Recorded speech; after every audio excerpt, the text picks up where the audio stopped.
तब अयूब ने जवाब दिया, जो बेताकत है उसकी तूने कैसी मदद की?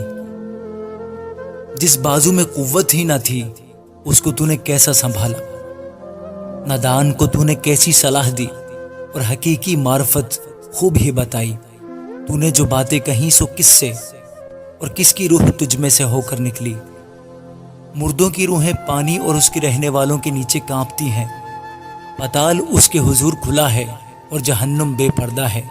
वो शिमाल को फिजा में फैलाता है और ज़मीन को खला में लटकाता है।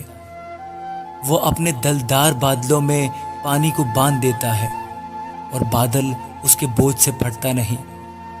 वो अपने दरख्त को ढांक लेता है और उसके ऊपर अपने बादल को तान देता है।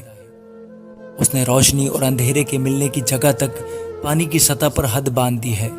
आसमान के सुतून कांपते और उसकी झिड़की से हैरान होते हैं। वो अपनी कुदरत से समंदर को मौजज़न करता और अपने फहम से रहब को छीन देता है। उसके दम से आसमान आरास्ता होता है। उसके हाथ ने तेज रो सांप को छीदा है। देखो, ये तो उसकी राहों के फ़कत किनारे हैं और उसकी कैसी धीमी आवाज़ हम सुनते हैं, पर कौन उसकी कुदरत की गरज को समझ सकता है। आमीन। 22 से